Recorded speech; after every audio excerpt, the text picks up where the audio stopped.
ଆପଣ ଗରିବ ନୁହନ୍ତି କାରଣ ଆପଣ କମ୍ ପଇସା କମାଉଛନ୍ତି। ଆପଣ ଗରିବ କାରଣ ଆପଣ ପଇସାକୁ ମେହମାନ ଭଳିଆ ଟ୍ରିଟ୍ କରୁଛନ୍ତି, ଯାହାକୁ ୱେପନ୍ ଭଳିଆ ଟ୍ରିଟ୍ କରିବା କଥା। ନର୍ମାଲ ଲୋକ ପଚାରେ ମୁଁ କେତେ ଖର୍ଚ୍ଚ କରିପାରିବି, ଟପ୍ 1% ପଚାରନ୍ତି ମୁଁ ଆଉ କେତେ ଇନକମ୍ ସୋର୍ସ କ୍ରିଏଟ୍ କରିପାରିବି। ଅଧିକାଂଶ ଲୋକଙ୍କ ସାଲାରୀ ହାୱା ଭଳିଆ ଆସୁଛି ଆଉ ଉଡ଼ିଯାଉଛି, କିନ୍ତୁ ରିଚ୍ ଲୋକ ପ୍ରତ୍ୟେକ ଟଙ୍କାକୁ ଉପଯୁକ୍ତ କାମରେ ଲଗାନ୍ତି। ଏହା 10,000ର କଥା ନୁହେଁ, ଏହା ସିଷ୍ଟମର ଖେଳ। Tier 1 ମେଣ୍ଟେନାନ୍ସ, ବିଲ୍ସ ଆଉ ସର୍ଭାଇଭାଲ୍। Tier 2 ଅପଗ୍ରେଡ୍ସ, ସ୍କିଲ୍ସ ଆଣ୍ଡ ଶିକ୍ଷା।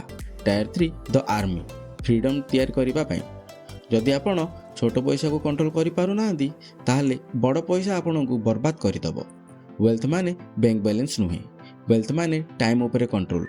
ପଇସା ପାଇଁ କାମ କରିବା ଦରକାର ନାହିଁ, ପଇସା ପାଇଁ କାମ କରିବା ବନ୍ଦ କରନ୍ତୁ। ପଇସାକୁ ଆପଣଙ୍କ ପାଇଁ କାମ କରିବା ଶିଖାନ୍ତୁ। ଅଧିକ ଲୋକ ଏହି ଭିଡ଼ିଓ ସ୍କିପ୍ କରିଦେବେ, କିନ୍ତୁ ଯଦି ଆପଣ ନିଜର ଆର୍ମି ବିଲ୍ଡ କରିବାକୁ ଚାହାନ୍ତି କମେଣ୍ଟ କରନ୍ତୁ ମନି ନିଡ୍ସ ଏ ସିଷ୍ଟମ୍। କାରଣ ମନେ ରଖ, ଆପଣ ଗୋଟିଏ ଏମିତି ଗେମ୍ ଖେଳୁଛନ୍ତି ଯାହାକୁ ଆପଣ ବୁଝିନାହାନ୍ତି।